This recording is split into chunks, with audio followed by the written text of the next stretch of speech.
What if, on a rainy and empty night, you found someone wounded, fighting to survive? Would you stop? Would you reach out to a stranger without knowing how that decision could change your life? That was exactly the choice Luna made. An ordinary woman, living ordinary days, who had no idea that moment would be the beginning of the most important story of her life. She didn't know that the injured man in her arms was Jim Lancaster, a millionaire CEO, powerful but profoundly lonely. A man who had lost himself inside his own life, tired of pretending to be strong all the time. Luna cared for him without knowing who he was. His name, his bank account, or social status didn't matter. What mattered was saving someone who needed help. And without realizing it, she began to heal not only his visible wounds, but something much deeper. But what seemed like the beginning of a beautiful fairy tale hid challenges far greater than either of them could ever imagine. The whole world judged, pointed fingers, tried to destroy what they were still trying to understand. And in the middle of accusations, old secrets, and an unexpected revelation, Luna and Jim discovered that true love isn't made of easy words. It's made of hard choices. What would you do if, just when your love was being tested, the past came back to haunt you? What if an innocent child entered your life, changing everything you thought was your destiny? This is a story about hearts that find each other in the storm, about a love that doesn't need to impress, but chooses to stay, even when the whole world says it should walk away. Get ready to meet Luna and Jim, to feel every moment, every tear, every smile, and most of all, to discover that sometimes the strongest love is born from the most unexpected encounters. She found him wounded, not knowing who he was, and the love that followed would change their lives forever. And you, would you have the courage to live a love like that? Keep watching, because what happens next will deeply touch your heart. The night was darker than usual, as if the sky itself carried an invisible weight. Luna was driving slowly along the back roads, returning from a hospital shift where she worked as a nursing assistant. A light rain tapped against the windshield, and her headlights struggled to cut through the fog rising from the wet asphalt. She was exhausted, but her mind remained alert, as it always did when she got off too late. That's when she saw something strange ahead. A car pulled over at an odd angle, its emergency lights blinking. Her heart raced. She slowed down, looked around, but the road was empty. As she got closer, the wrecked car looked abandoned. Luna pulled over and stepped out cautiously, her coat soaking through almost instantly. The sound of the rain was broken by something else, a faint moan. Her steps led her to the other side of the vehicle, and that's when she saw him. A man collapsed in the bushes, blood streaming down his forehead. He seemed unconscious but still breathing. Without thinking, she knelt in the mud beside him. "Hey, can you hear me?" she asked, pressing her fingers gently to his neck to feel for a pulse. It was weak, but there. She grabbed her phone to call for help, but there was no signal. Panic rising, she thought fast. The hospital was nearly 30 minutes away. The best option was to take him to her home, just 15 minutes down the road. She dragged him with effort into the back seat, speaking to him the whole time, even with no response. Something inside her knew she couldn't leave him there. Luna drove with her heart in her throat, glancing in the rearview mirror every second. The man looked young but wore an expensive suit, now soaked with blood and rain. A designer watch clung to his wrist. She'd seen it in ads, never in real life. But the unconscious look on his face was the opposite of powerful. He was just a man, wounded, alone, and now relying on her. And Luna, as tired as she was, knew she wouldn't rest until he was safe. When she got home, she dragged him to the couch with difficulty. The smell of blood mixed with the sophisticated cologne still clinging to his clothes. Luna rushed to grab her first aid kit. She cleaned his wounds with care, stitched one cut with trembling hands, and bandaged him as best as she could. He stirred slightly, letting out a faint sigh.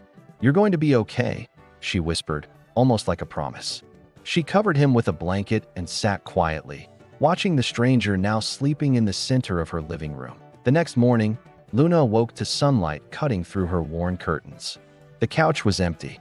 She rushed to the kitchen in panic, and stopped when she saw him standing by the window. Still pale, but standing. He turned slowly. His eyes were light and sharp, his expression like a wall. "Where am I?" he asked curtly. "In my home," she replied, steady. You were in an accident. I brought you here." For a moment, silence filled the room. Jim couldn't remember the details. His headache pounded like a drum, and the face of the woman, hair tied back practically, intense brown eyes, confused him. She didn't seem scared or impressed, just calm, like someone who had seen too much pain. "Who are you?" he asked. "Luna. And you?" He hesitated. Years of being a guarded CEO made it hard to tell the truth. "Jim. Just Jim," he replied. She nodded without pushing further.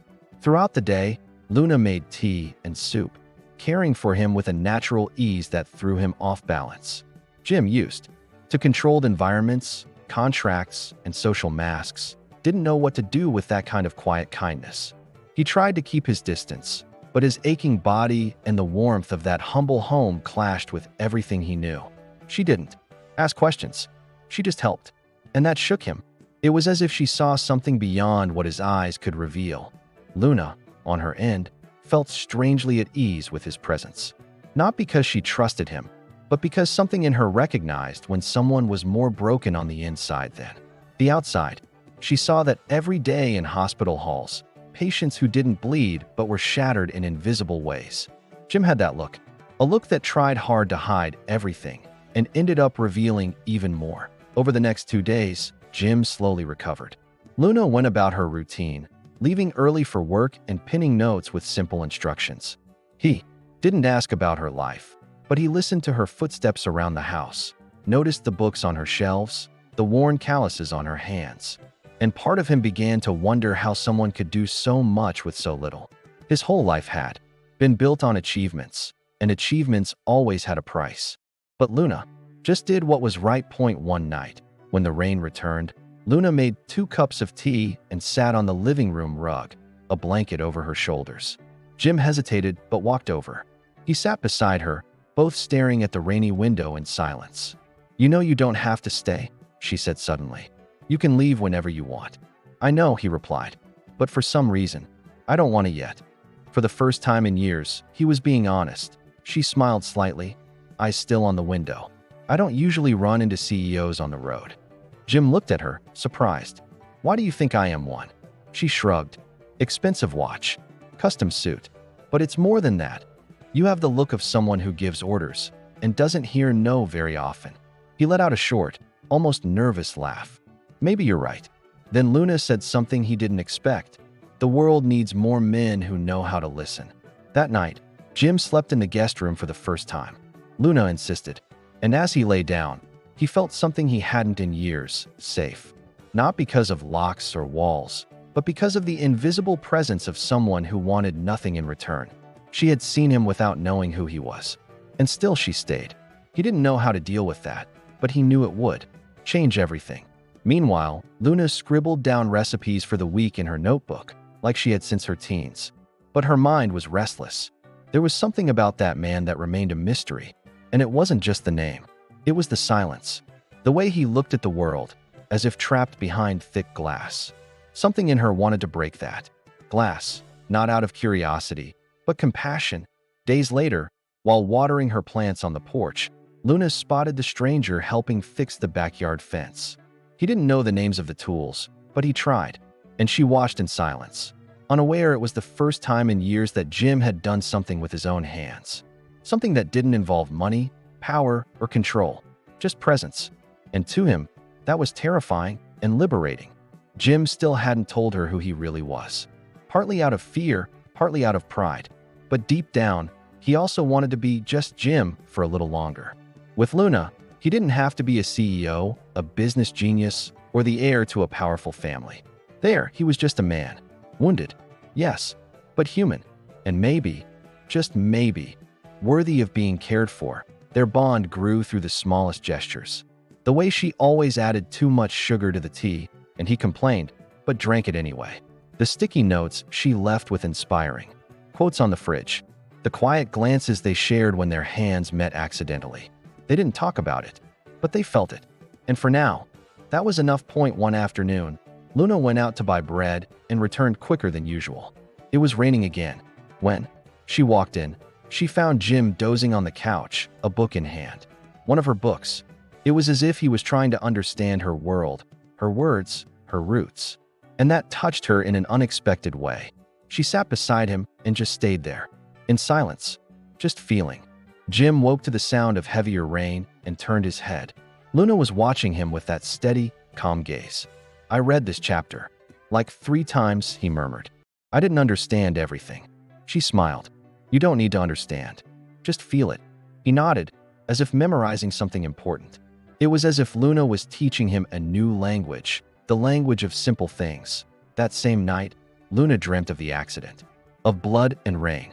She woke with a jolt. Walking out of her room, she found Jim on the porch, looking at the sky. "Can't sleep?" she asked. "No. Sometimes the silence screams." She sat beside him. Here, silence is a friend. He looked at her, and for the first time, saw tenderness where before there had only been survival. One day, while picking up medicine from the town pharmacy, Luna overheard 2 men talking about a CO who had been missing for days. The name froze in her chest. Jim Lancaster, heir to the Lancaster Group, the largest pharmaceutical company in the region. Her eyes widened, and inside her, an avalanche began to form. She drove home in silence. Dinner that night would be different. She didn't say anything. Not yet. But something in the way she looked at him had changed. Jim noticed, felt it, and knew, even before asking, that she had found out. The world he tried so hard to hide was about to be exposed. But he still didn't know what scared him more, being discovered or truly being seen. Luna tried to pretend everything was normal, but her thoughts echoed like thunder inside her.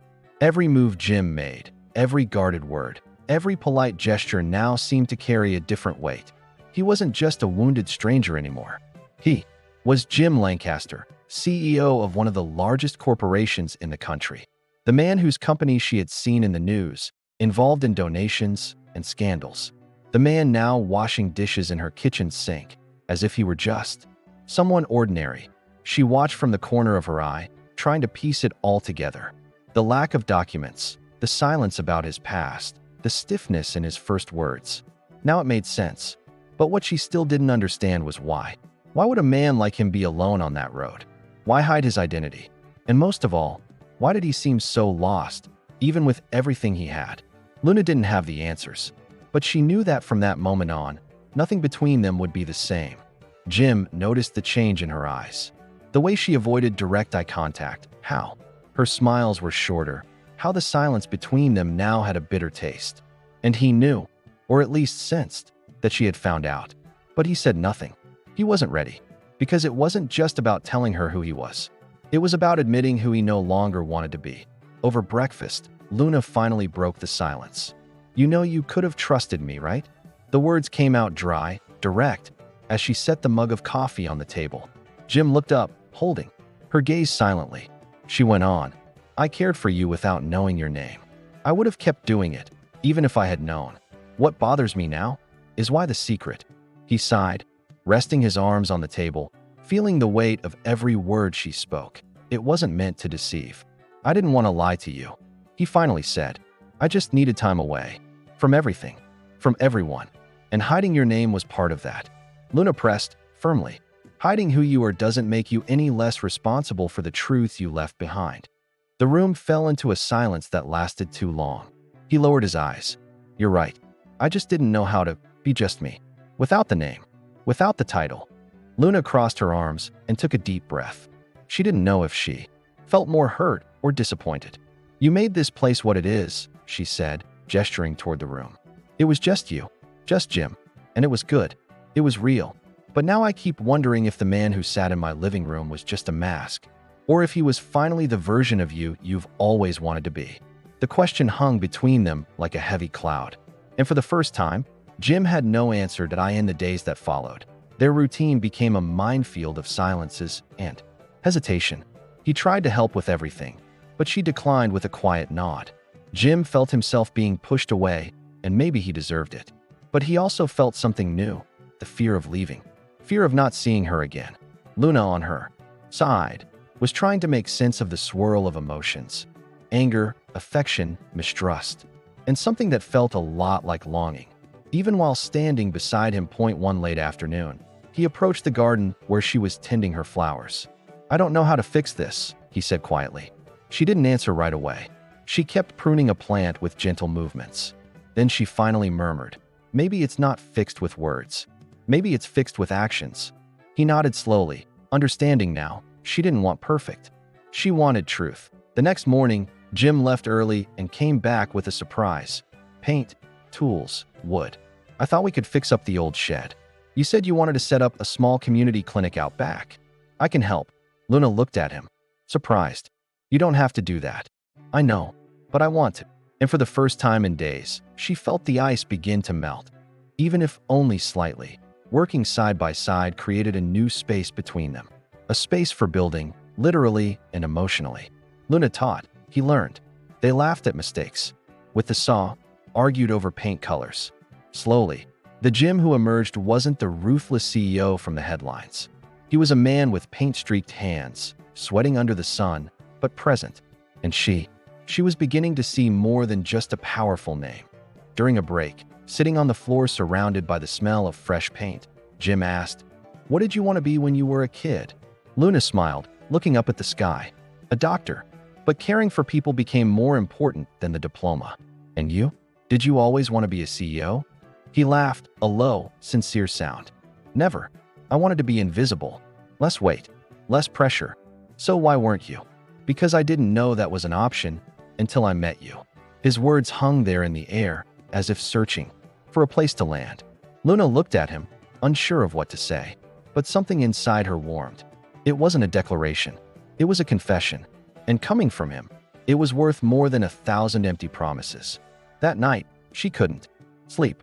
The image of him sitting beside her, talking about invisibility, followed her in every thought. That on Sunday, Luna took Jim to the park where children flew kites and old men played cards. It was where she did her community work when she could. He watched everything with new eyes. For the first time, he saw a neighborhood with names, with faces, with stories. And for the first time, he felt ashamed of never having come here as a man, only as a distant donor. "I want to help, Luna, but not just with money, with presence." She looked him in the eye. "That starts by listening, sitting on the ground, hearing more than speaking." "And you do that beautifully," he replied, "because you see people. And maybe you were the first to truly see me too." She didn't reply, but she smiled. A small, quiet smile, but real. It was a beginning. A new beginning. By late afternoon, as the sun painted golden hues over the modest houses, Jim took her hand. It was subtle, without warning. He simply laced his fingers with hers, like someone finding something they didn't even know they needed. Luna felt her heart race, but didn't pull away. They stayed there, in silence, watching children laugh. Sometimes, all we need is a steady hand. And a moment of peace. When they got home, Luna made tea. Jim put on an old record. The house filled with soft, vintage music, almost poetic. They sat on the rug, like before. She rested her head on his shoulder. He pulled her closer. Nothing was said. But there, between sound, silence, and warmth, something reconnected. In the days that followed, something shifted. There were still scars, but also smiles. And long glances. And that kind of silence that soothes, not stifles. Jim started to write. Little notes, ideas for social projects, sketches of a new life. Luna read them secretly and smiled. She knew it wasn't just the shed being rebuilt. It was him. It was her. It was them. But peace was running out. Because a name like Jim Lancaster doesn't vanish without leaving a trace. And that week, a headline began circulating online. A photo of him, and an address that should never have leaked. Luna saw it by accident, and her stomach turned. The real world was knocking, and she didn't know if she was ready to answer. Jim sensed the tension. He asked, but she avoided it. He pushed, and then she showed him the phone. Missing CEO, found in humble neighborhood. Woman believed to have taken him in. His face on screen, her name in the comments. They looked at each other. Time stopped. "I can fix this," he said. "But the real question is, do you still want to stand by me, even with the whole world watching?" She was silent for a few seconds, then answered, firmly, "It was never about you being a CEO. The question is, who do you choose to be now?" And in that moment, he knew the answer he would give would change everything. Forever. The media frenzy grew faster than either of them could have predicted. People were taking photos of Luna's house. Journalists loitered quietly around the neighborhood, and cruel comments exploded online. Gold digger. She knew all along. Just another Cinderella scam. Luna read them in silence, her heart tight. It wasn't just an invasion of privacy. It was the judgment of a story no one truly knew. Jim blamed himself for not telling the truth sooner, for not protecting Luna from the weight of his name, for underestimating how deeply his presence would affect her world. He called advisors, lawyers, PR teams. But the answer was the same. Things were already out of control. The only thing he still had control over was how he would act from now on. And that, he knew, had to start with her. "Tell me what you want me to do," Jim said, looking into Luna's eyes. She hesitated, took a deep breath. "I want you to look at me like you did before. I want to know if the man who slept on my couch still exists, or if that was just a break from your armored world." Jim swallowed hard. "I don't know who I was before you, but I know who I'm trying to become. And he's not someone who runs from the truth," he finished, his voice tight. They decided to face it all together, but with boundaries. Luna asked him not to mention her name in any interviews. Jim agreed without hesitation. He also instructed his team not to speak to the press. In parallel, he began planning a press conference to explain his disappearance, without turning Luna into a spectacle. He loved her too much to use her as a shield, but he still didn't know if she loved him back, and that hurt. Meanwhile, Luna returned to the hospital. She needed to regain her routine, reconnect with her essence. But the looks were different now. Some curious, others envious, a few even hostile. A coworker remarked, without a hint of subtlety, "Must be easy to care for others when you've got a CEO at home." Luna didn't answer. She just smiled. She knew people only see what they're capable of understanding, and almost no one understood what she and Jim were truly living. Jim, on the other hand, returned quietly to the office. He avoided the main floor, chose to meet with smaller teams, watched from a distance. It felt strange, like a foreigner inside his own company, as if all eyes were now searching for flaws, scandals, weaknesses. For the first time, he realized how much his power had been built on fear, not real respect. And it made him question the kind of leader he wanted to be. One rainy afternoon, Luna came home to find the porch lit by discreet candles. Jim sat there with a folder of documents and a notebook. "What is this?" she asked. "A new project. I want to start a foundation here in the neighborhood. In your name." Luna stood in silence, surprised. "I don't want it to be a tribute. I want it to be a continuation of your essence, of how you do so much with so little and transform everything." She was moved, but kept her composure. "I don't want the world to think I'm some charity trophy." He smiled. "You're not a trophy. You're a seed. And I want to be fertile ground for that to grow." For the first time, Luna believed he might really have changed. Not for her, but for everything she stood for. And that made her soften.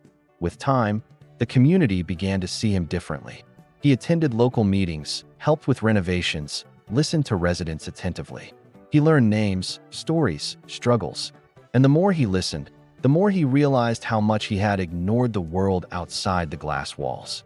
And the more he fell in love with Luna, the woman who taught him to take his shoes off before stepping into someone's heart. But not everything was poetic. One of Jim's former business partners, after seeing the headlines and rumors about the romance, threatened lawsuits and exposure of company secrets. He said Luna was the tycoon's Achilles heel. Jim, furious, ended the partnership. "If the price of loving you is losing people like that, I'll pay it gladly," he told her. But Luna feared the consequences.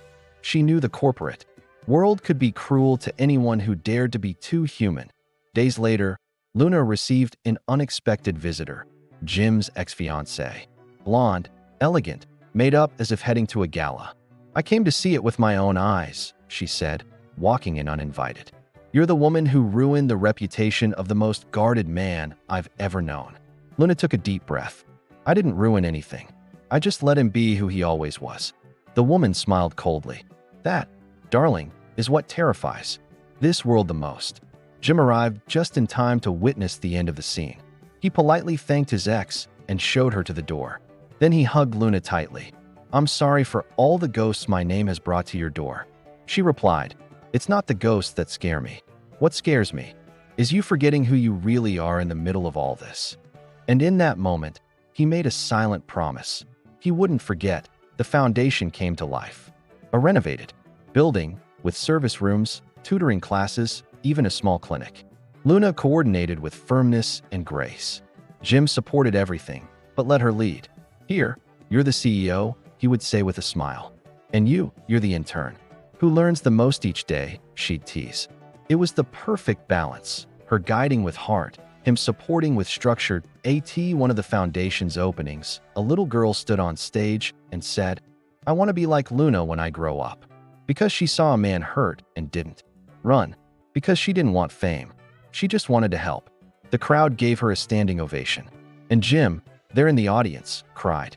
Because he understood that loving Luna also meant learning from her. And that each of her gestures was a living lesson in dignity. But social media never forgets. An old video of Luna defending underprivileged patients at a public hearing went viral. Some praised her. Others mocked. Justice nurse turned billionaires. Princess, said the comments. Luna cried quietly that night. She felt small, exposed, vulnerable. Jim found her on the living room floor, hugging her knees. He sat beside her, holding her without saying a word. Just stayed. And after a few minutes, whispered, "People talk because they can't feel what we live. If they could feel it, they'd be silent." She looked at him, eyes brimming. "I just want to go back to being invisible." And he answered, "I ran away to be invisible. But you made me want to be seen the right way." Their bond grew even stronger. Not because things were easy, but because they chose to stay through the hard days. There were no grand declarations at every turn, but there was presence. There was listening. There was truth. And that was more powerful than any fairy tale. One quiet night, Luna made soup. They sat at the table like they always did. And after a few minutes of silence, she said, "I don't know if this is love, Jim, but I know that when you're here, I breathe better." He held her hand. "Then let me stay? To remind you to breathe every single day." What they were building was more than romance. It was an alliance between two worlds learning to speak to each other. Her strength with his vulnerability, his vision with her heart, and the certainty that true love only exists when it's chosen daily, with presence, with permanence. But fate still had trials in store. And just around the next bend in their story, something would happen that would test everything they had built and reveal, once and for all, whether the love growing between them was strong enough to survive. The most painful truth yet to come. It was supposed to be just another ordinary afternoon at the foundation. Luna was organizing papers for a new community vaccination campaign, while Jim handled bureaucratic matters over the phone. But suddenly, the calm was broken by an unexpected call. It was the hospital where Luna worked. The director's voice sounded tense. "Luna, we need to talk. In person. Today. It's urgent." Something inside her cracked before she even knew the reason. Jim offered to take her, but she declined. She needed time to think, to process what this tension might mean. When she arrived, the atmosphere was heavy.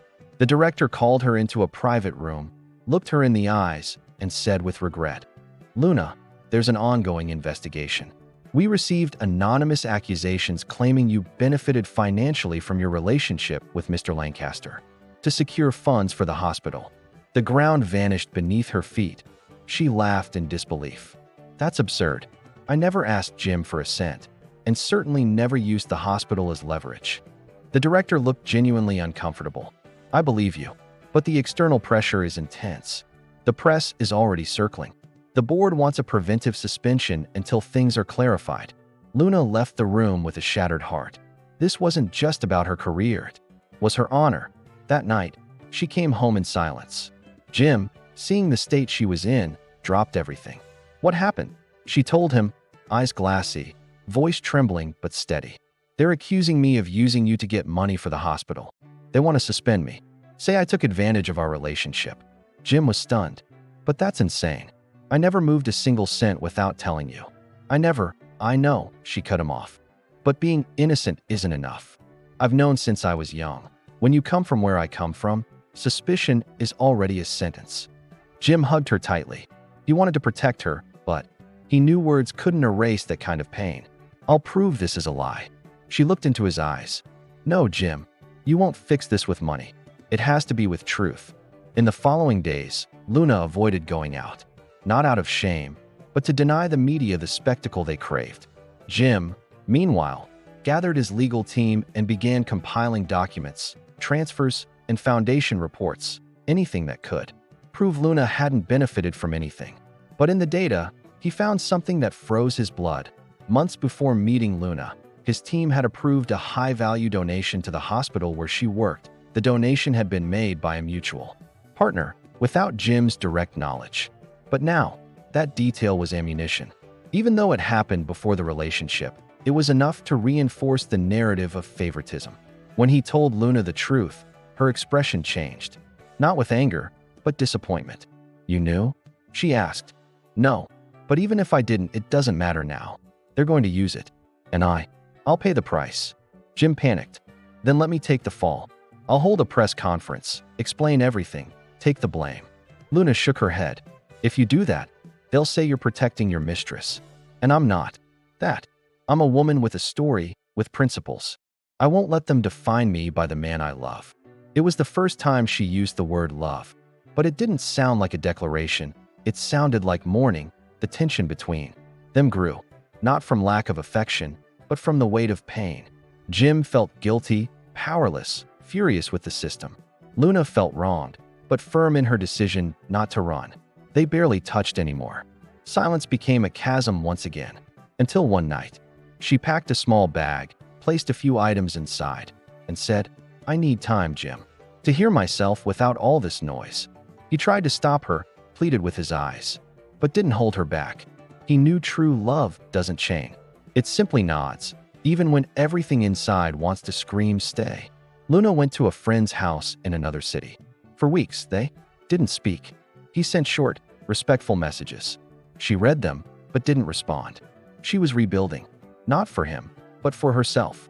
Meanwhile, Jim returned to the hospital, to the foundation, to the places where Luna had left her mark. In every corner, he found traces of her, handwritten notes, planted flowers, children smiling at the mention of her laugh. And the more he saw, the more he understood. Luna didn't need his protection.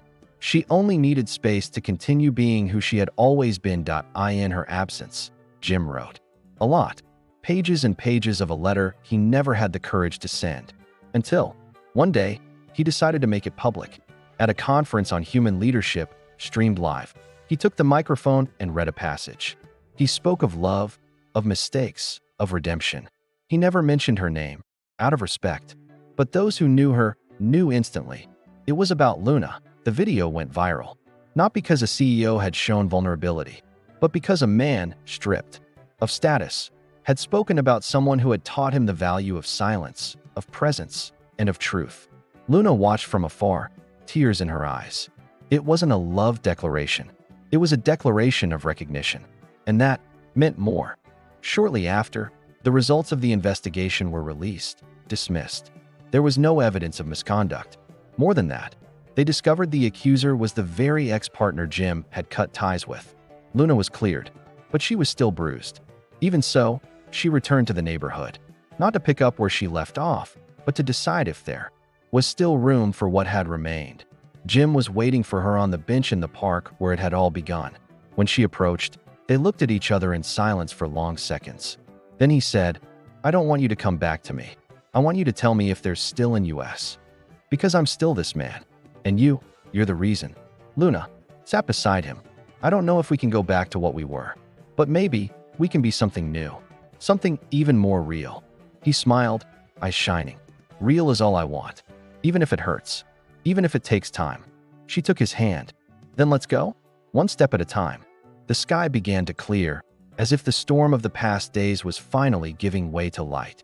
Around them, everything looked the same, but between them, everything was different. There were no certainties, but there was choice. And true love, Luna knew, is built from that. Conscious new beginnings, scars that tell stories, silences that heal, and gestures that remain. That afternoon, Jim and Luna walked together through the neighborhood, like two souls who had crossed through fire just to finally recognize each other in one another's eyes. The children greeted them naturally, as if time hadn't passed, as if their love had never left. It was comforting to realize the outside world had stirred, but the essential remained. Jim looked at her tenderly and said, "I've learned that sometimes absence isn't a pause. It's a lesson, and you taught me not to run from pain. Luna squeezed his hand in response, as if to thank him. Without words, when they arrived home, Luna walked in first. Everything was as she'd left it, but something in the air had changed. On the table, a small envelope with her name. She opened it carefully. Inside was a handwritten letter, Jim's handwriting. It was the full letter he'd never dared to deliver. And in it, between confessions and fears, one line made her stop. You saw me when I couldn't even see myself. And I want to spend the rest of my life learning to see you again, every day. She sat on the couch, eyes filled with tears, heart finally at peace. Jim stood in the doorway, watching without saying a word. He looked at her as if he were seeing the sunset after too long a winter. When she looked up, there was no more doubt. She walked to him and, without a speech, just embraced him. It was a hug full of everything left unspoken: pain, longing, rebirth. And there, in that warm silence, Luna and Jim began a new chapter. Not one of sudden passion, but of a love that stays, even after the storm. Luna's return to her routine seemed peaceful on the outside, but inside, it was like walking barefoot over broken glass. She walked through the neighborhood with her head held high, spoke kindly to the residents, and coordinated the foundation's projects with confidence. But her smile was more restrained. There was something different in her eyes, as if a part of her had been forced to grow up too quickly. Trust, once light and effortless, now came hand in hand with caution. The absence she lived through hadn't been just physical. She had learned that the world can try to tear away your truth, even when you live with integrity. Jim respected her pace. He was always close, but never intrusive. He helped with the projects, drank coffee with the volunteers, took part in tutoring sessions by reading stories to the kids. He had learned that love rebuilt needs to be gentle, never forced. And little by little, Luna began to lower her defenses, not out of forgetfulness, but because he was there, every day, not with promises, but with consistency. One afternoon, Luna found Jim kneeling, helping a young boy plant a sapling in the foundation's garden. She watched in silence for a few minutes as he explained how roots grow deep underground before any flower ever appears. She smiled. That said more about them than any conversation could. Jim noticed her and smiled back, as if he knew she understood. And in that exchange, a new bond was forged. Still, there were days when Luna felt drained, tired of proving her truth, of hearing disguised comments, of feeling like her life was now public property. A nurse at the hospital said with sarcasm, "Well, you did come back a little more polished. Life with a CEO must be treating you well." Luna simply took a deep breath. She knew that trying to justify herself was like shouting into a void. She preferred to answer with action, with dedication, with dignity. Jim noticed the weight she carried. One night, seeing her unusually quiet, he prepared a simple dinner out on the porch: dim lights, warm plates, comforting silence.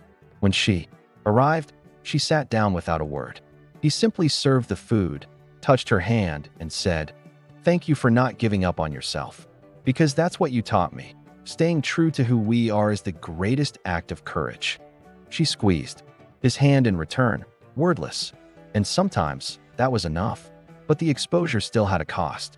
A tabloid published an old article with childhood photos of Luna, mentioning her humble background and family struggles. They wanted to scandalize the fact that someone so ordinary had become the center of a millionaire's life. Luna cried.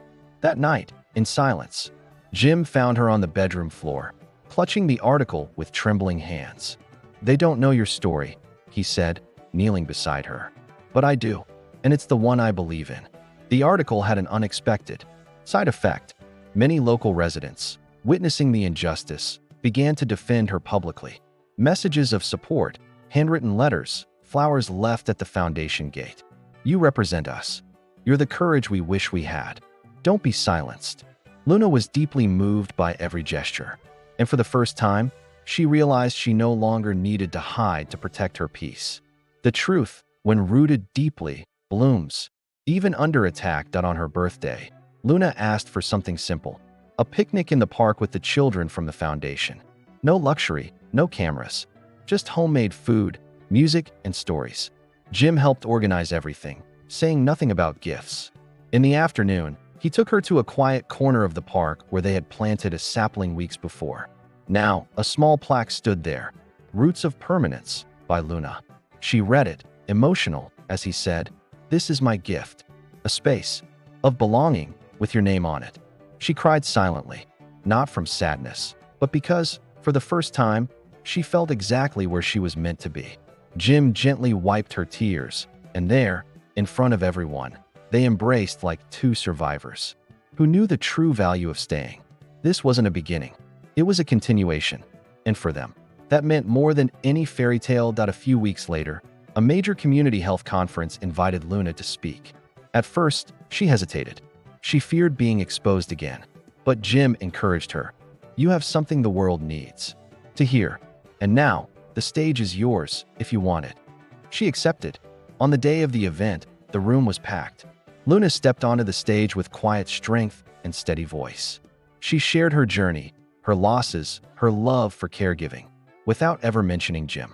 But everyone knew at the end, she received a standing ovation. But what marked her most was what she saw as she exited the auditorium. Jim leaning against the wall, smiling with teary eyes. There was no pride, no ego, just admiration. Luna walked up to him and embraced him tightly. "Thank you for never trying to shrink me to fit your world," she whispered. "You gave me the space to expand mine." And he, deeply moved, simply replied, "I just followed your light." As the months passed, Luna and Jim found a new rhythm. They no longer lived under the shadow of scandal. The headlines had gone quiet. The foundation thrived. Mornings were filled with coffee, laughter, and plans. At night, they read books together, listened to old music, and spoke about the future. It was a simple life, but full of meaning. Because now, their love wasn't an exception. It was a daily choice. Luna continued working part-time as a nurse and spent the rest of her time managing the foundation. Jim split his work between his company and social projects. But both knew what they built went beyond job titles or status. It was about legacy, and that legacy started with small decisions: to listen, to stay, to love. Slowly, one day, a child at the foundation asked, "Are you two married?" Jim and Luna laughed together. "Not yet," she replied, "but we're building something that lasts even longer." The child, confused, asked, "Like what?" Jim answered, "Like a home without walls, but with roots." And Luna added, "A love that doesn't need to be shown, to be felt." Despite the lightness that now surrounded them, they knew the world could still test their peace. But they were ready, because they had been forged in pain, matured in silence, and chosen love in presence, not in promises. And that made all the difference. What others said didn't matter anymore. What they knew did. Their love wasn't perfect, but it was real. One quiet evening, sitting on the porch wrapped in a blanket with warm mugs in hand, Luna looked at Jim and said, "I still remember the night I found you on that road." He looked at her tenderly. "And I remember the first time someone saw me, without wanting anything in return." They both smiled. The silence between them was light, warm, full of shared history. It was as if time had done its work, not erasing scars, but turning them into chapters. And every chapter had the same thread: permanence. That night, before falling asleep, Jim held Luna's hand tightly and said, "There's still so much I want to live with you." She replied, "Then live it, because I'm not going anywhere." The next morning, Luna woke to the smell of coffee coming from the kitchen. Jim was there, still in pajamas, clumsily making pancakes. She leaned against the doorway and watched him for a few seconds. He wasn't the meticulous CEO. He wasn't the broken man she found in the rain. He was just himself, whole, present. And for a moment, she felt something deep, quiet, and comforting. This was the kind of love you build, not just the kind you feel. A love made of ordinary gestures, of everyday permanence. "This looks like a disaster," she teased, walking into the kitchen. "A delicious disaster, I hope," he replied, handing her a plate with a flower from the garden. She smiled, accepted it, and they sat down at the table. While eating, Luna looked at him and said, "You know what gives me peace?" He looked curious, knowing that even after everything, we're still hungry for the same things. Jim nodded, touching her hand, and that we still have the courage to serve each other, even with shaking hands. Later, As they arranged the room for a group discussion at the foundation, Jim paused, holding a framed photo of them surrounded by children. "Luna," he began, voice soft, "if I asked you to build something with me, something that will last a lifetime, would you say yes?" She turned slowly, heart racing. He wasn't on one knee. There was no ring, but there was devotion in his eyes. And that was enough. She walked to him and answered with a serene smile. "If it's with you, yes. A yes that doesn't need a spotlight. Only roots." Luna's yes wasn't marked by fireworks or broadcasted across social media. It was spoken with her eyes, with her gestures, with the calm of someone who understood the weight of a promise. And Jim knew that was the kind of love he wanted. To carry forever, the kind that didn't need an audience. From that moment on, they began planning something bigger than a wedding. They were planning a home, a future, a life with purpose. Everything around them kept moving. Work, projects, responsibilities. But now, there was an invisible thread connecting it all. Permanence. They decided to do something symbolic. Not a traditional ceremony, but a commitment in front of people who mattered. They chose the foundation's garden, where the sapling they had planted now bloomed. They wanted something simple, real, with the children, neighbors, and volunteers. When Luna shared the idea with the group, everyone's eyes lit up. It was as if they had all been invited to build that love with them. And now, they would be part of the celebration. There would be no luxury, but there would be truth. On the big day, the sky was clear and the air light.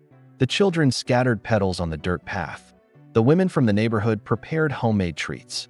And Luna walked through the garden in a soft blue dress, simple and beautiful, with flowers woven into her hair. Jim waited for her, wearing a light shirt and an expression that said everything words couldn't. When their eyes met, time stood still. There was no altar. There was a tree. No judge. Just real-life witnesses. "I don't have a speech," Luna said, her voice thick with emotion. "All I have is the certainty that everything we've lived brought me here. To you. To this place. To this right moment." Jim smiled, deeply moved. "I don't promise perfection," he replied. "But I promise to listen, to be present, to be constant. I promise to choose you even on the days the world seems to fall apart. Because it already has. And you're what remained." The silence that followed was filled with quiet tears and heartfelt applause. After the ceremony, they sat on the ground with the children, told stories, ate simple cake, and strummed an off-key guitar. It was the most real celebration they had ever witnessed. Jim looked around and felt his chest light, not because he had won, but because he had finally found a place where he didn't have to keep fighting. And Luna, she looked at him like someone who had found home at the end of a road she never thought she'd make it through. In the days that followed, their love continued as it had begun, in silence, in gestures, in permanence. They shared mornings at the foundation, evenings at home, and decisions in between. Together, they began designing something bigger, an expansion project to bring the foundation to other small towns, focusing on preventive healthcare and emotional education. Luna nurtured the essence. Jim managed the structure. And never, not for a second, did they place themselves above the mission. But like any real new beginning, tests came. One of Jim's investors began pressuring him for more time, more presence, more profit. He wanted Jim back in the old rhythm. Travel, mergers, endless meetings. Jim refused. "I found what gives my life meaning, and I won't sacrifice it for numbers." He was called weak, naive, but he didn't back down. For the first time, he knew exactly where his strength lay. Luna, meanwhile, began giving talks in other regions, speaking about listening, presence, dignity, and care. A journalist tried to twist her story with Jim again, subtly suggesting she only had a voice because she was the magnate's wife. But Luna smiled firmly during the interview. "If my name only matters with his beside it, then the world still hasn't learned to hear women for who they are." The audience gave her a standing ovation. One night, returning from one of those trips, Luna found Jim reading on the couch, a blanket over his legs and a mug of tea in his hands. She walked over quietly, took off her shoes, and rested her head on his lap. "You waited for me?" He smiled. "Always." She closed her eyes, and in that stillness, she realized she no longer needed to fight time. They had overcome the rush. Their love was now measured in simple gestures. A few months later, The foundation received a national award for social impact. Luna was invited to speak, but before starting, she called Jim to the stage. "This recognition isn't just mine," she said. "It's ours. It belongs to those who choose to make love a verb, to those who rebuild with actions, to those who don't hide in silence, but turn it into fertile ground." Jim held her hand in front of the crowd, and the applause that followed wasn't for the couple. It was for everything they stood for. After the event, they walked through the lit city hand in hand. Neither said a word for several minutes. Then Jim broke the silence. "Sometimes I get scared that I'll lose this, that I'll wake up and realize it was all a dream." Luna stopped, turned to him, and replied, "Then remind yourself every day that this dream was built with both hands. And if everything ever shakes, we'll meet again in the same place it all began, in the choice to stay." Back home, before bed, Luna flipped through her old notebook. There were scribbles, shift notes, random thoughts. But on one page, right in the middle, she had written, "I found a man in the rain, and he taught me that it doesn't matter what the world says. True love is never shouted. It's whispered, repeated in silence, and lived with feet on the ground." She smiled. That line made even more sense now. Time moved on. Challenges came, doubts, lessons, but the root held strong, because they had learned to water what truly matters. They had learned that love isn't what you say, it's what still stands when everything else falls. Luna and Jim were different. Their stories couldn't be more opposite, but they had chosen the same destination, to love with responsibility, with listening, with permanence. That week, Jim invited Luna for a weekend away. Nothing fancy, just a simple cabin near the lake he used to visit as a child. She accepted with a smile, and they left early Saturday morning, leaving behind the foundation's rhythm and all their professional obligations. The road was quiet, and the scenery slowly disconnected them from the world. When they arrived, Luna was enchanted by the simplicity: old wood, a fireplace, the smell of pine, and silence. Jim made dinner with ingredients they had brought. It was as if every gesture whispered, "I choose to be here, with you." Without hurry, sitting by the fire, lights off and blankets around their shoulders, Luna shared stories from her childhood, about the mother who left too soon, the father who did his best with so little, and the grandmother who taught her never to depend on anyone to feel whole. Jim listened quietly, holding her hand gently. "I wish I'd met your grandmother," he said. "She would have liked you," Luna replied. "Because you remind me that love doesn't need chaos to be real. It just needs courage." Jim rested, his forehead against hers, and there they stayed, breathing in sync. The next day, they walked hand in hand to the lake. Luna took off her shoes and stepped into the cold water, laughing like a child. Jim watched her with serene admiration. "I've never understood how someone can be so strong and so light at the same time," he said. "That's because you've only known weight." "Jim," she answered. "But when we learn to let go of what's not ours, our hearts float." And in that moment, he knew Luna wasn't just the love of his life. She was his compass, his answer. When they returned home, they were greeted with hugs, welcome notes from the children, and sincere smiles. But also with unexpected news. The board of Jim's company had called an emergency meeting. Something had stirred in his absence. Luna encouraged him to go, but her eyes said, "Don't lose yourself in there." He nodded. "I know who I am now, and I know exactly who I no longer want to be." It was the first time he would face his old world without fear of disappointing its expectations. The meeting, he was direct. "If you expect me to become the man who sacrificed everything for profit, count me out. The company we want to build must have purpose, or it won't carry my name anymore." The reactions varied: shock, disapproval, respect. But Jim didn't waver. And as he walked out, he felt lighter than ever. He sent Luna a message. "Today was the first time I stood in my truth in a place that used to mold me. Thank you for teaching me how to be whole." Luna read the message at the end of the day, sitting on the foundation's porch. Beside her, one of the little girls handed her a drawing. It was of her, Jim, and a giant tree, with hearts hanging from the branches. She smiled. It captured exactly what they were growing: a love with roots, with fruit, with shade for others, to rest beneath. She picked up her phone and replied, "The truth you found was already yours. I just walked beside you until you remembered." They were finally living what once felt distant, a love with no masks. With purpose, with space, with listening. But fate, as always, had its own surprises. And not even they, so strong and whole, could imagine what was about to come, a test deeper than any before. Not because of what they had done, but because of someone from the past who was about to return and change everything. The morning began like any other. Warm coffee, gentle smiles, a to-do list stuck to the fridge. Luna left early for a home visit, while Jim stayed at the foundation finalizing a new project to support single mothers.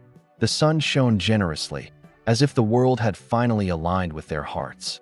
But not every sunny day promises peace. By late afternoon, an unexpected message lit up Jim's phone. A name he hadn't seen in years. Amanda. Amanda was his ex-fiancée.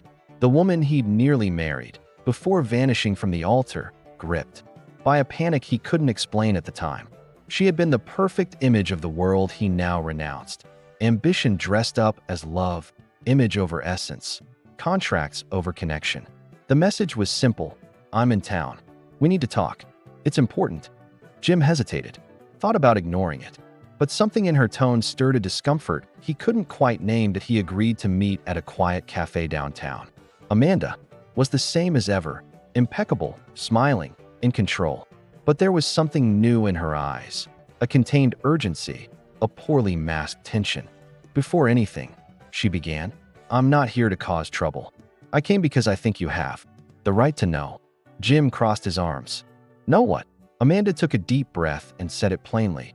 You have a daughter, Jim. She's 6 years old. The world seemed to spin backward. For a moment, Jim thought he hadn't heard right. What do you mean? Amanda met his eyes. I found out shortly after you left. I didn't want to reach out. I raised her alone. But now, she wants to know who her father is. Jim leaned back in his chair, his hands trembling. 1,000 thoughts rushed through his mind. Was it true? A trap? Why now? Amanda showed him pictures. The girl had his features, his eyes, even the same. Little frown he made. I don't want anything from you, Jim. Not money, not to restart what's over. I just thought you should know. He sat in silence, unable to process it. He thanked her for her honesty, said goodbye politely, and walked out of the cafe with his chest in ruins. For days, Jim kept the secret. He tried to process, to understand, to plan, but the silence began to weigh on him. Luna noticed. He was more distant, more hesitant, until one night, sitting on the couch, she looked him in the eyes and said, You've disappeared again, but you're still here. What's going on, Jim? He took a deep breath, sat beside her, and held her hand. I need to tell you something, but I'm afraid of losing you. And then he told her about the cafe, about the daughter, about the photos and the confusion. Luna listened silently, eyes steady, heart stumbling. When he finished, she stood up, paced the room for a few moments, and said only, I need air. She left without her phone. Jim stood frozen, alone, with the feeling that the world had turned upside down again, and that maybe, this time, there was no way back. Luna walked to the lake, sat at the edge, hugged her knees, and let the tears fall in silence. It wasn't anger. It was fear. Fear that everything they built would lose its foundation. Fear of facing something she hadn't prepared for. Fear of not being enough. She knew Jim hadn't lied. She knew he was being honest now. But the pain was still real. Jim stayed up all night. Thought about going after her, but decided to respect her space. The next morning, he made coffee like usual. Luna came back, entered quietly, sat at the table. I didn't leave because I hate you, Jim, she said, her voice thick. I left because I'm trying to understand what this changes between us, if it changes anything. He nodded. I don't know either, but I'm here. If you want to walk with me, even if the road ahead looks different now. In the days that followed, they talked a lot about the girl, about Amanda, about the possibilities. Despite the initial shock, Luna showed admirable strength. If she's your daughter, then you need to know her. She deserves to know who you are, and you deserve to know who she is. Jim cupped her face gently. And what about you? Luna gave a sad smile. I'll take it one step at a time, but I'm still here. The meeting happened on a clear afternoon in the garden of the foundation. Amanda brought the girl, Emily. Small, curious, backpack full of drawings. Jim was nervous, but she smiled easily. "Are you the man from Mommy's stories?" she asked. He laughed, moved. "Maybe. I could be the man in your stories, too, if you'll let me." Luna watched from a distance. She didn't intrude, but her heart was wide open. Over time, Emily began visiting the foundation more often. She made friends, drew pictures with Luna, helped care for the plants. Slowly, the impossible started to make sense. Jim split his time between getting to know her and maintaining life with Luna. And she, despite the fears, chose to stay. Because she understood that true love isn't built on certainties, but on real choices. Every single day. Still, the hardest moment was yet to come. During one visit to the foundation, Amanda fell ill and was rushed to the hospital. The diagnosis was serious. In an unexpected gesture, she asked to see Luna. "Take care of my daughter, if I can't," she said, eyes full of tears. "She needs someone like you. Strong, true, present." Luna held her hand and promised, "Emily will never be alone." Amanda passed away weeks later, and once again, life demanded courage. Jim legally assumed paternity. Luna welcomed Emily like she was a part of her own soul. The house that used to belong to two now echoed with a child's laughter. There were hard days, crises, tears, adjustments, but there was love, too. A love proven not by intent, but by action. One night, as Luna tucked Emily into bed, the little girl whispered, "You smell like the home I dreamed of." And that was enough. Luna sat at the edge of the bed, stroked her hair, and said, "Then, sleep peacefully, my love, because now this home is yours, too." Jim, standing in the hallway, heard it and wept for the woman who had embraced his daughter, for the home he never knew he deserved, for the peace that only real love knows how to build. In the days after Amanda's passing, Luna and Jim became quieter, but also more united. Their shared glances carried entire stories. Their gestures overflowed with meaning. Emily, even so young, seemed to grieve in her own way. She spent more time in Luna's lap, asked for bedtime stories, and posed hard questions with honest eyes. "When you lose a mom, is it like losing your safe place?" she asked one night. Luna held her tightly and replied, "Sometimes, yes. But sometimes the safe place comes back in another hug." Jim watched everything with a heart both torn and whole. Seeing Luna with Emily was like witnessing a silent miracle unfold each day. She wasn't replacing. She was filling with presence, with patience, with truth. And it taught him more about love than anything he'd ever known. One rainy afternoon, as the two of them painted together in the foundation's art room, Jim walked in with tears in his eyes and whispered, almost breathless, "I love you both, and I don't want another day without that truth." Luna stood, walked to him, and wrapped him in a strong embrace. Emily ran over and joined them, laughing between their arms. It was imperfect. It was unlikely. It was real. The kind of love, born in the margins, that matures through loss and blooms through the daily choice to stay. In that moment, the three of them stood there, wounded, whole, together. And without needing words, they knew they had finally found what they'd searched for all along, a home. Months passed since the last great twist. The foundation was thriving with new volunteers. The project to support grieving children was taking shape, and Luna and Jim's home had become the reflection of everything they had built. Simple, full of life, with Emily's drawings on the walls and the constant smell of cake in the oven. It wasn't perfect. There were sleepless nights, busy days, disagreements, but it was real, and it was theirs. A home where love wasn't a performance, but a routine, where silence also meant, "I'm here." Emily blossomed between them. At school, she proudly said, "I have two dads, the one who gave me life and the one who stayed, and a mom who smells like flowers and coffee." Her teachers were moved by her sensitivity. Luna and Jim, upon hearing it, simply exchanged glances, carrying the privilege and responsibility of loving someone so deeply. Little by little, everyone's scars became stories. No longer open wounds, but marks of a path of healing. The foundation, they decided to host a year-end event, the Roots Festival. Each child would plant a tree and leave a letter to their future self. Emily wrote her letter with her tongue sticking out in a look of sacred concentration. When she finished, she handed it to Jim to fold. He read it, tears filling his eyes. "Dear future me, I hope you still have the courage to love like Luna, and that you never forget that one day someone stayed for me." Jim hugged her tightly, unable to speak on the day of the festival. The garden filled with families, neighbors, and children. Flowers, seedlings, simple food, and genuine smiles. It felt like the world, for a moment, was kinder, more human. Luna stood on the improvised stage and said, "Our roots are not what we have. They're what we choose to cultivate. They're the people who stay when everything falls apart. The arms that hold us when the ground disappears. And above all, they're the gestures we repeat every day, even when no one is watching." At the end, Jim walked up with Emily. "I used to think I was strong because I ran a company. Today, I know true strength is showing up. It's listening. It's loving, even when you can't control anything." He looked at Luna. "And it's being lucky enough to be seen when you no longer see yourself."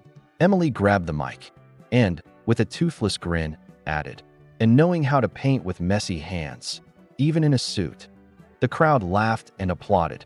After the event, back home, the three of them sat on the porch, wrapped in a blanket, tea in hand, and the sound of the night playing softly. It was as if time had slowed down just for them.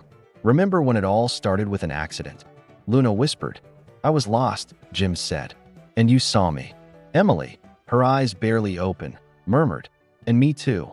And in that moment, there was no doubt. They had all found one another, right in the middle of what the world called chaos. Jim asked Luna to close her eyes. When she opened them, there was a simple box in her hands. Inside, a ring with a small blue stone and an engraving. "To stay is a living verb. This isn't a proposal," he said. "It's a lifelong vow. To continue, to grow, to be root with you." Luna cried in silence, nodding. "Yes, 1,000 times yes," she replied. Emily clapped in that special way only children can, standing on a porch chair, clapping with unfiltered joy. In the months that followed, they began writing a book together. Not about romance, but about care. About what they had learned in silence, in the ordinary days, in the hard nights. The book would be called Living Roots, and part of the proceeds would go to social projects. Jim wrote the chapters of pain. Luna, the ones of listening. Emily decorated the margins with simple drawings. It was a book written by 6 hands. A legacy of love, not to impress, but to multiply. Luna continued visiting homes, caring for elders, joining listening circles. She never lost her essence. Jim remained a company advisor, but turned down any offer that kept him away for more than 2 days. He knew now that real success was waking up each day beside the ones you love and still wanting to stay. Their priorities had shifted because now they understood the value of what remains. For Emily's birthday, they threw a small party in the garden. She asked for carrot cake, blue balloons, and a clothesline of photos with special moments. When Luna asked what she wanted as a gift, the girl replied, "A video with everyone at the foundation saying what they've learned from love." Jim laughed. "That's very Luna." Emily smiled. "It's just loving like her changes everything, right?" And no one disagreed. That same day, Emily gave them a drawing, a heart with roots. In the center, 3 names written in childish handwriting: Luna, Jim, me. "This is my family," she said. "It was born by chance, but stayed because it chose to." Luna and Jim embraced, and they knew what was between them was more than love. It was purpose. It was choice. It was permanence. On the last page of the book they wrote together, Luna penned the final line. "You don't have to be a hero to love. You just have to stay when the other needs to breathe. You just have to listen until the pain has a name. You just have to be ground. Because when it's real, love doesn't fly. It grows roots." And so their story was written, not in headlines, but in small gestures. In the sound of the kettle at dusk. In a child's footsteps running through the house. In the scent of cake baking. In the memory of an unexpected hug on a rainy day. And most of all, in the certainty that the love born from the unlikely is often the strongest kind of all. On the porch, as they looked out at the city lights, Luna whispered, "Are you still afraid?" Jim replied with a calm smile, "Now I'm only afraid of forgetting how to return to this moment." She laced her fingers with his. "Then let's make this moment our home." And they stayed there, in peace, whole, rooted, because in the end, no matter how much life changes, if love knows how to find its way back home, it never truly disappears. That night, after Emily had fallen asleep, Luna and Jim returned to the porch. The full moon bathed their calm faces in soft light. Jim held a mug of tea. Luna lounged in the wicker chair, barefoot, feet on a cushion. "Funny," she said, "how true love arrives slowly, but once you notice it, it's already become home." Jim smiled. "I never knew what home was until you opened the door and let me in, even without knowing my name." And in that shared silence, there was more love than in any rehearsed speech. Luna stood and walked to the shelf, pulling out an old notebook. She opened to the first page, scribbled something down, and returned. "Read it," she said, handing it to him. Jim read aloud. "It all began with an accident, but the biggest collision wasn't between cars. It was between souls. He was lost. I was in pieces. And life gently stitched everything back together. In the end, love stayed." Jim smiled with tearful eyes. "You've always known how to translate what I feel, even when I didn't." The next morning, Emily ran to them with a flower she'd picked from the garden. "This is for you to plant another root." Luna and Jim laughed, digging a small hole near the central tree in the yard. Together, they planted the flower, another symbol of a new beginning. It was a simple act, but it held everything, because in that soil were already stories, forgiveness, and choices. And now, one more seed of permanence. The house was filled with simple photos on the walls, but none said as much as the warm silence that wrapped around them at dusk. It was there, between the soft tea, Emily's giggles, and Luna's calm breathing, that Jim understood. Love doesn't have to be perfect to be eternal. It just has to be real, present, reciprocated. And every day, as he opened his eyes, he silently thanked the universe for finding what he never even knew he was looking for. Outside, the city moved at its usual pace. But in that small space, inside a house with soul, there was something rare, a love that had survived time, mistakes, and secrets. A love that was chosen, a love that stayed. And if you've made it this far, maybe you're looking for something like that too. A love that doesn't shout, but stays. If this story touched your heart, comment. The love that stays means more than the love that impresses. Share it with someone who believes in second chances. Subscribe to the channel for more stories that move, inspire, and stay. Like the video to help this message reach more hearts. Because in the end, it's the real stories that remind us what true love really is.